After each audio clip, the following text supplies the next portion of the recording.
आज हम आपको लेके आए हैं अजमेर पुष्कर के नज़दीक देवनगर गांव में। भारत सरकार का एक सपना 2022 तक किसानों की आय दुगनी हो और गांव का जीवन स्तर बेहतर बने।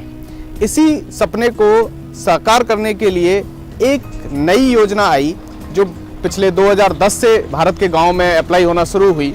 उसका नाम है फार्मर प्रोड्यूसर ऑर्गेनाइजेशन, यानी एफपीओ बनाना।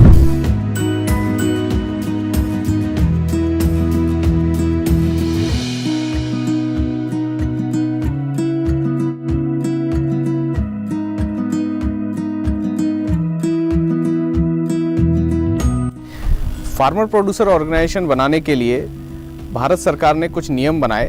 उसमें उन्होंने देखा कि कुछ एनजीओज को भी उन्होंने इन्वॉल्व किया और उनकी हेल्प से इनको नर्चर करने का काम किया। एफपीओ को बनाने के लिए जो भी एक कंपनी का प्रोसेस है, उसमें कुछ डायरेक्टर्स होते हैं, कुछ सीईओ, और जो भी एक प्राइवेट कंपनी जैसे चलाई जाती है वैसे ही ये समूह के द्वारा चलाई हुई एक कंपनी है। किसानों से फसल इकट्ठी की जाती है और प्रोडक्ट बनाए जाते हैं। प्रोडक्ट बना के मार्केट करने के काम में भी ये लोग इन्वॉल्व हो रहते हैं। अभी हम मिलेंगे ऐसी एक एफपीओ का जो देवनगर में है के डायरेक्टर्स से, और ऐसे जो एनजीओ इसमें हेल्प कर रही है, कृषक विकास संस्थान, उनके डायरेक्टर से।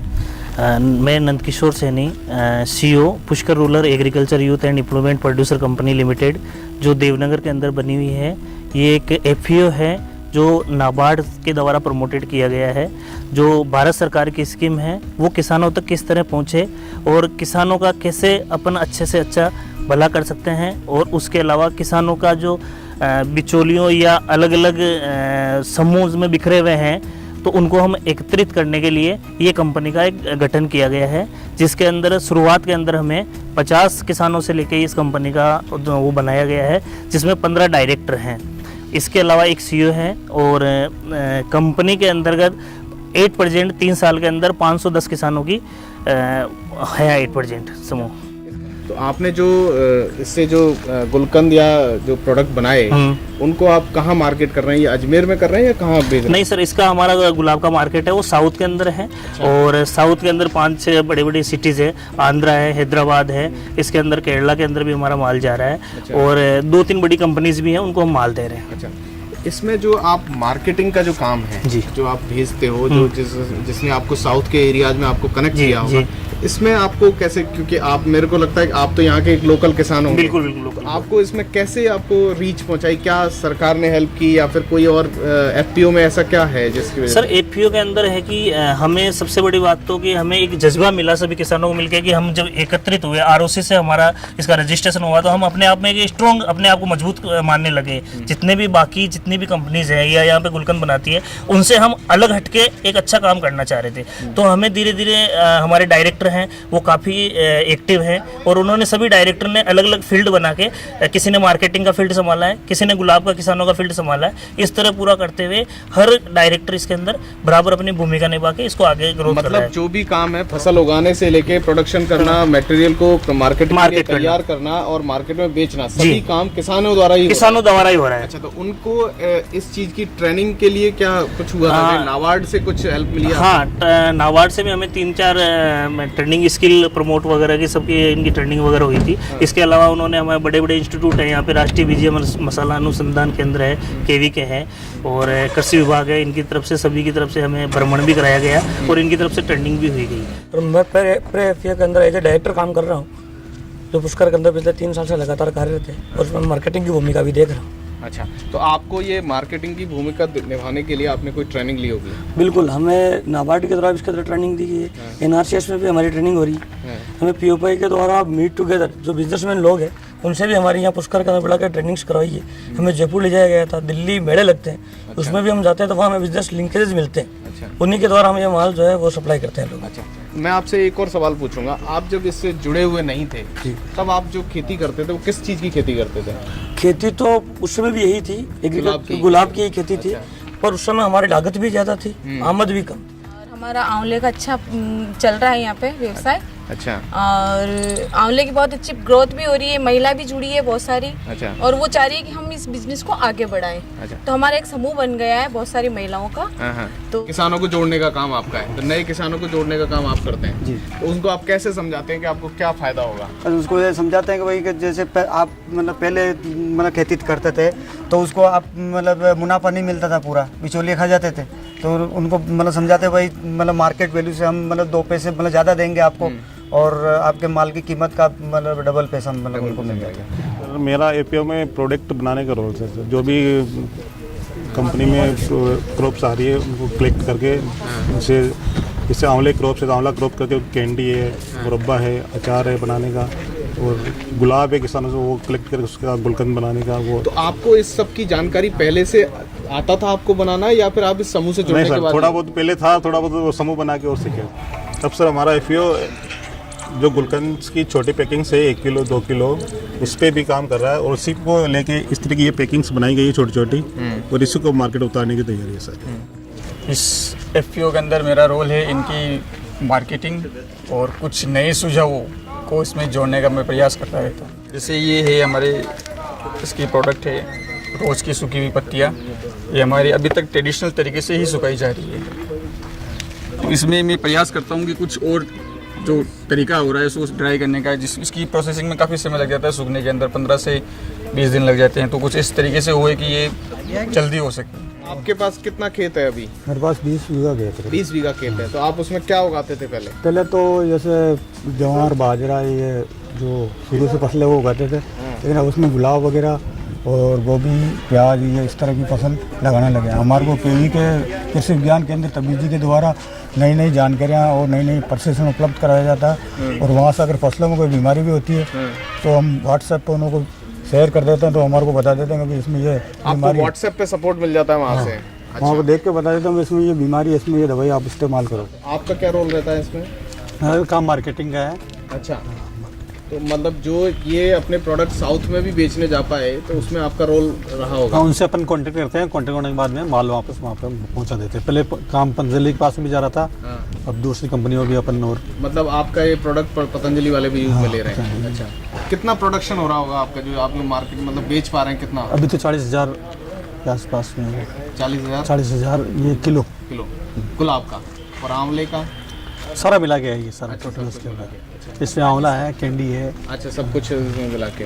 इस एफपीओ में जुड़े हुए कितने टाइम हो गया आपको? लगभग 2.5 से 3 साल हो गए। 2.5 से 3 साल हो गए। तो आपकी क्या खेती है, किस तरह की खेती करते हैं? अभी गुलाब है, फूल वगैरह का ज़्यादा काम है अभी। कितना किलो आप गुलाब यहाँ पे दे पाते होंगे? पर डे आ जाता है 200 से 250 किलो हमारे। 200 से 250 किलो आप पर डे यहाँ पे पहुँचा देते हैं? सीजनेबल होता है, सीजन होता है तब 200-250 किलो, कभी कम भी होता है, मौसम के हिसाब से होता है। अच्छा। चैत्र के महीने में ज़्यादा होता है इसका उत्पादन। इस एफपीओ को चलाने में यहाँ एक एनजीओ इससे जुड़ा हुआ है जो इसको नर्चर करने का काम कर रहा है। उसके हम डायरेक्टर साहब से मिलेंगे, मिस्टर जीतन जी। जीतन जी, आप बताइए कि यहाँ इस एफपीओ में जो मैंने देखा, मैंने कई किसानों से बातचीत की, यहाँ आंवला और गुलाब को लेके इन्होंने बहुत सारे प्रोडक्ट बना रखे हैं और ये बहुत अच्छा काम कर रहे हैं। आपके इसमें क्या भूमिका रही और आपने कैसे इसको आगे बढ़ाया?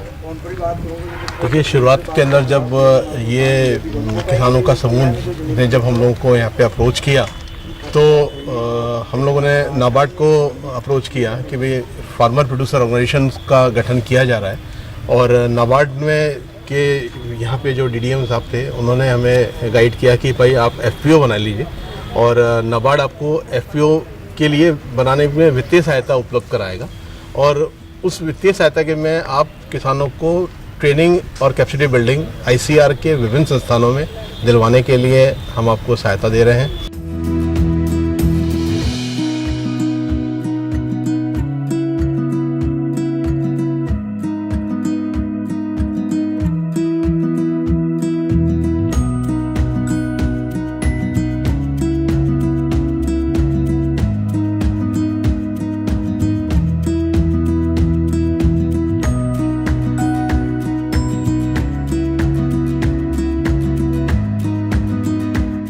मिस्टर खरबंदा, हमें बताइए कि कैसे आपने ये एफपीओ को प्लान किया और कैसे नाबार्ड इसमें कैसे सहयोग कर रहा है, मतलब आप कैसे ये चीज़ें बना रहे हैं? जैसा कि आप जानते हैं, नाबार्ड राष्ट्रीय कृषि और ग्रामीण विकास बैंक कृषि के लिए, चाहे वो रबी हो, खरीफ हो, या मौसम की आपदा से कोई व्यथित कोई किसान हो, उसको कैसे सहायता मिली, वो तो अभी तक नाबार्ड कर ही रहा था। लेकिन जो वर्तमान में ये देखा गया कि जो उपभोक्ता है और जो उत्पादक है, उसके अंदर जो उसकी कीमत है उसमें बहुत अंतर है। तो जो उसका जो लाभ कौन ले रहा था, बिचौलिए ले रहे थे। तो उसको बिचौलिए का जो लाभ है उसको हटा के किसान के उसको लाभ मिले, इसी के साथ जो उत्पादक है उसकी भी आय में वृद्धि हो। हमारा किसान एक जमीन से जुड़ा हुआ है, उसकी आय में कैसे किया जाए, तो उनको संगठन के रूप में उनको एक एफपीओ बनाया गया, फार्मर्स प्रोड्यूसर ऑर्गेनाइजेशन का। उसको कंपनी एक्ट के अंदर रजिस्टर्ड किया गया। रजिस्टर्ड इसलिए किया गया क्योंकि उनको भविष्य में चल के जो एसएफएसी है उससे उसको अनुदान और मिल सके, उसके शेयर पूंजी और मिल सके। मैं आज जो यशोग्राम की पूरी टीम और विशेषतः पंकज जी को मैं धन्यवाद देना चाहूँगा।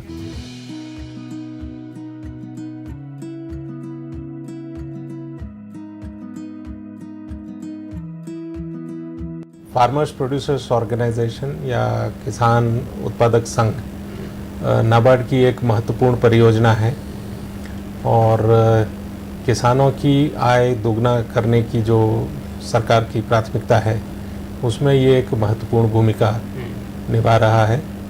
और ये जो फार्मर्स प्रोड्यूसर्स ऑर्गेनाइजेशन है पूरे देश में 2000 से अधिक बने हुए हैं और राजस्थान में नाबार्ड के सहयोग से 143 एफपीओ बने हुए हैं पिछले 3 सालों में। और इनमें से 137 एफपीओ जो है वो फार्मर्स प्रोड्यूसर्स कंपनी के तौर में रजिस्टर्ड है। बाकी के जो 6 हैं वो कोऑपरेटिव सोसाइटी के तौर पे। और ये सारे जो 143 एफपीओ है उसमें लगभग 50,000 किसान परिवार जुड़े हुए हैं। और ये विभिन्न स्तर पर, क्योंकि जो एफपीओ जो नाबार्ड बनाता है वो हम विभिन्न गैर सरकारी या सरकारी संस्थाओं की सहायता से बनाते हैं, जिनको पीओपीआई या प्रोड्यूसर्स ऑर्गेनाइजेशन प्रोमोटिंग इंस्टीट्यूशन कहते हैं। उनको नाबार्ड द्वारा आर्थिक सहायता दी जाती है ताकि वो किसानों को समूह के रूप में इकट्ठा करके उनको कंपनी के तौर पे रजिस्टर करवाए और जो भी कंप्लायंसेज है मिनिस्ट्री ऑफ कंपनी अफेयर्स की एक प्रोड्यूसर्स कंपनी के तौर पे वो सब कंप्लायंस करने में मदद करे पहले 3-4 साल तक, ताकि वो अपने पैरों पे खड़े हो सकें।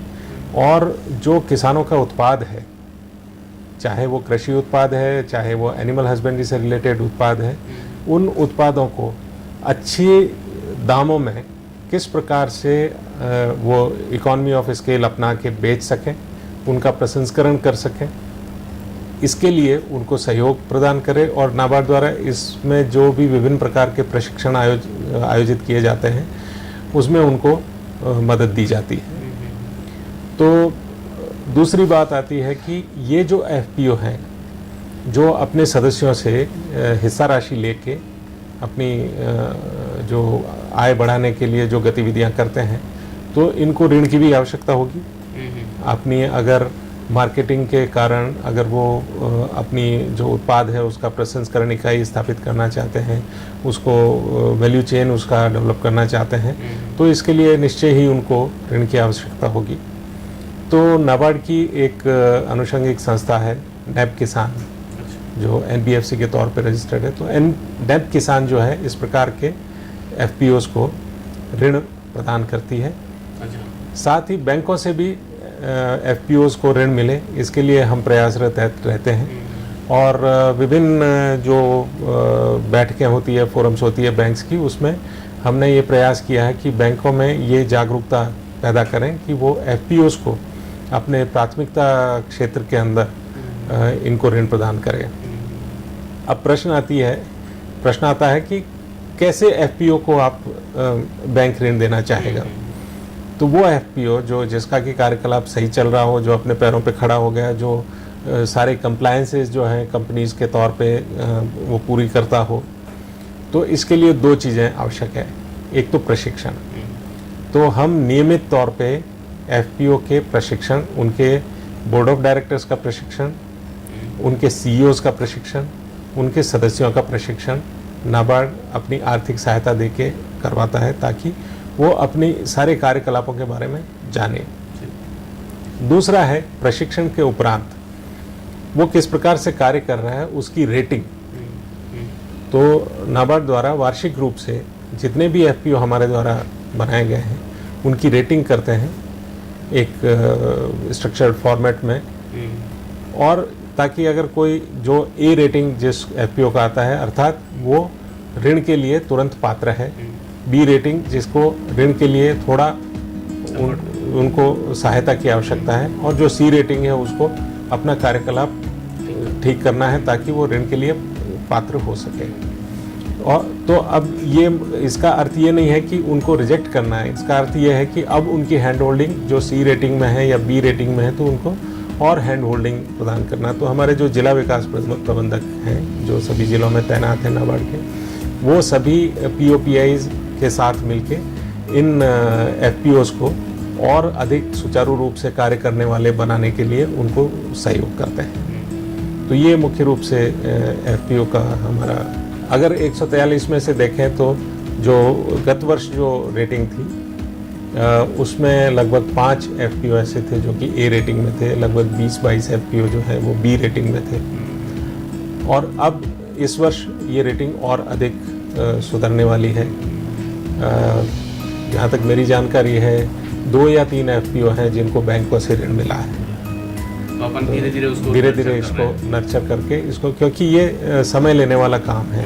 सबसे पहले तो ये बात है कि सामुदायिक स्तर पे किसानों को एक साथ लाना, उनकी सोच को एक स्ट्रक्चर्ड रूप में एक कंपनी के रूप में कार्य करना, उनको सीखना, उनके डायरेक्टर्स को, और इसको ही ध्यान में रखते हुए इस वर्ष हमने इसको एक कैंपेन के रूप में लिया है एफपीओ के गठन और एफपीओ के जो सुदृढ़ीकरण के लिए।